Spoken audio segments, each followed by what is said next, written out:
আসসালামু আলাইকুম। সবার আগে বাছাই করা 10টি আন্তর্জাতিক খবর জানিয়ে দেব। প্রথমেই থাকছে শিরোনাম। তবে তার আগে অনুরোধ থাকবে ভিডিওটিতে একটি লাইক দিবেন।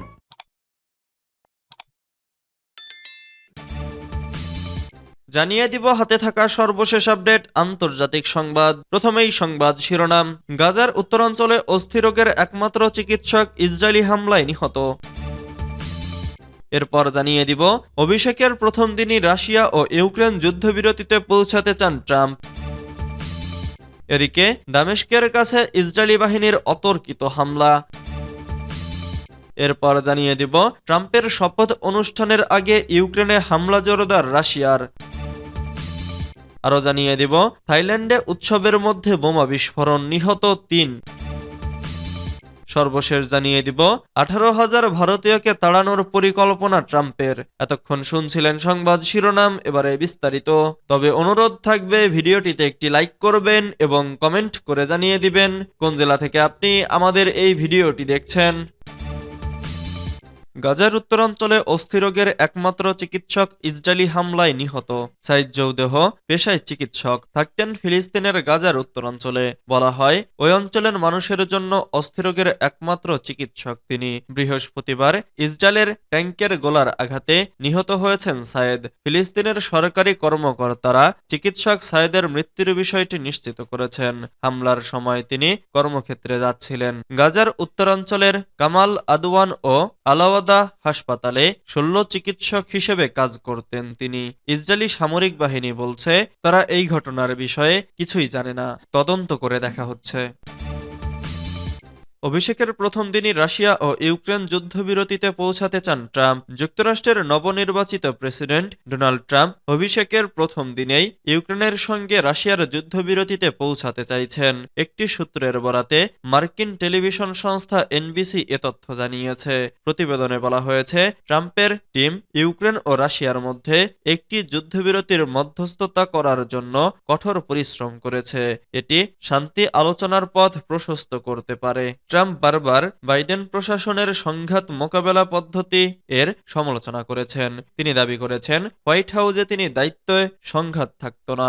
এনবিসি নিউজ বলছে ট্রাম্পের জাতীয় নিরাপত্তা দল এরই মধ্যে বিদায়ী হোয়াইট হাউস ও কিয়েভ নেতৃত্বের সঙ্গে আলোচনা করেছে।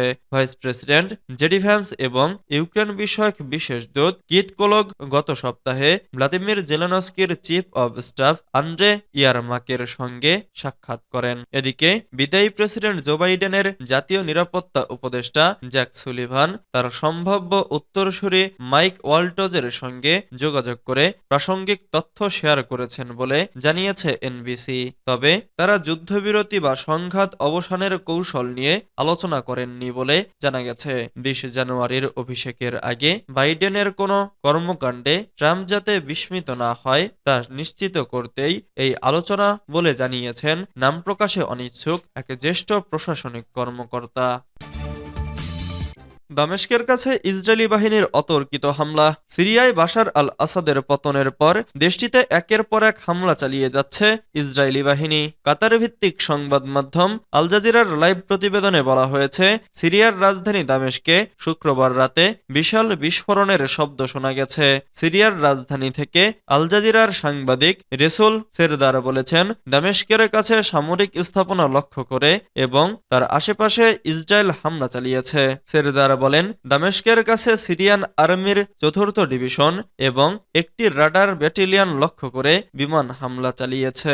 এর আগে শুক্রবার দামেস্ক এবং সুইদার কাছে অন্তত 6টি সামরিক স্থাপনায় বিমান হামলা চালায় ইসরায়েল। বিদ্রোহী গোষ্ঠীদের ঝড়ো আক্রমণে মাত্র 12 দিনের মধ্যে গত রোববার আসাদের পতন হয়। যুক্তরাজ্য ভিত্তিক পর্যবেক্ষক সংস্থা Syrian observatory for human rights জানিয়েছে বাশার আল আসাদের পতনের পর গত বৃহস্পতিবার পর্যন্ত ইসরায়েলি বাহিনী সিরিয়ায় 5 শতাধিক হামলা চালিয়েছে। এরপরেও হামলা অব্যাহত রেখেছে ইসরায়েলি বাহিনী। ট্রাম্পের শপথ অনুষ্ঠানের আগে ইউক্রেনে হামলা জোরদার রাশিয়ার। যুক্তরাষ্ট্রের নবনির্বাচিত প্রেসিডেন্ট ডোনাল্ড ট্রাম্পের শপথ অনুষ্ঠান আগামী ২০ জানুয়ারি অনুষ্ঠিত হতে যাচ্ছে। তবে তার আগে ইউক্রেনে হামলার পরিমাণ বাড়িয়েছে রাশিয়ান বাহিনী। শুক্রবার ১৩ ডিসেম্বর কাতার ভিত্তিক সংবাদ মাধ্যম আল জাজিরার অনলাইন প্রতিবেদনে এই তথ্য জানানো হয়েছে।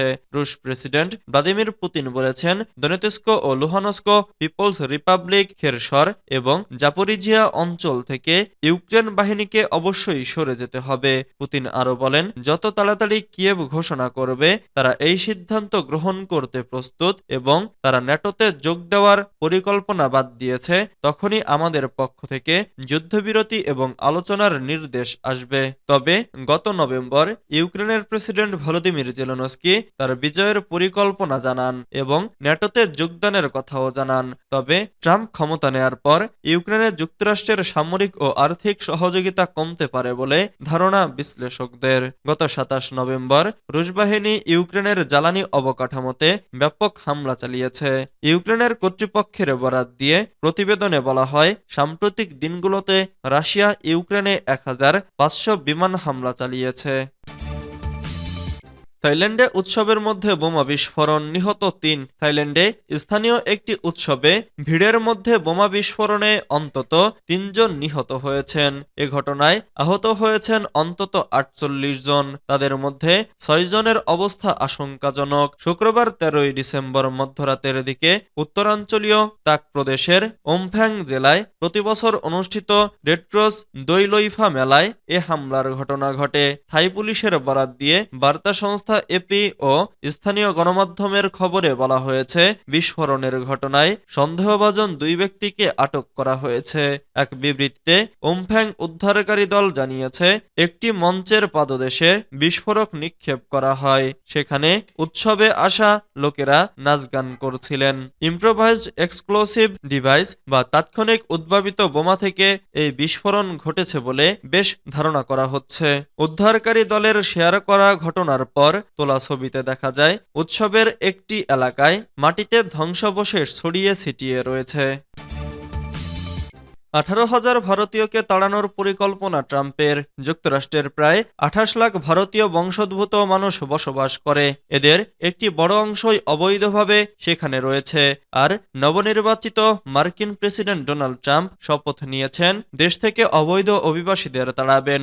নির্বাচনী প্রচারণায় এ প্রতিশ্রুতি দিয়েছেন তিনি। ট্রাম্পের পরিকল্পনা অনুযায়ী প্রথম ধাপে প্রায় ১৫ লাখ অবৈধ অভিবাসীকে আমেরিকা থেকে বের করে দেয়া হবে। আমেরিকার ইমিগ্রেশন অ্যান্ড কাস্টমস এনফোর্সমেন্ট সম্প্রতি এর একটি তালিকাও করেছে।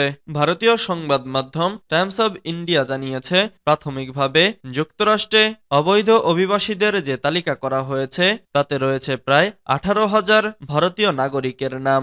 বেশিরভাগই ভারতের গুজরাট, পাঞ্জাব ও অন্ধ্রপ্রদেশ থেকে যুক্তরাষ্ট্রে গেছেন এবং অবৈধভাবে সেখানে বসবাস করছেন। আগামী বছরের ২০ জানুয়ারি ক্ষমতায় বসতে যাচ্ছেন ট্রাম্প। এরপর প্রথম দিনেই অভিবাসন নীতিতে হাত দিতে পারেন তিনি। আর এর মধ্যেই তালিকায় থাকা ১৫ লাখ অবৈধ অভিবাসীকে নিজ দেশে ফেরত পাঠানো হবে। গেল বৃহস্পতিবার টাইম ম্যাগাজিনকে দেওয়া এক সাক্ষাৎকারে ট্রাম্প বলেন, যুক্তরাষ্ট্র থেকে অবৈধ অভিবাসীদের তাড়াতে সেনাবাহিনীকেও ব্যবহার করবেন তিনি। যদিও দেশটির অভ্যন্তরে সেনাবাহিনীর ব্যবহার সীমিত রাখার আইন রয়েছে, কিন্তু ট্রাম্প অবৈধ অভিবাসীদের ওয়াশিংটনের জন্য হুমকি মনে করে এমন সিদ্ধান্ত নিচ্ছেন।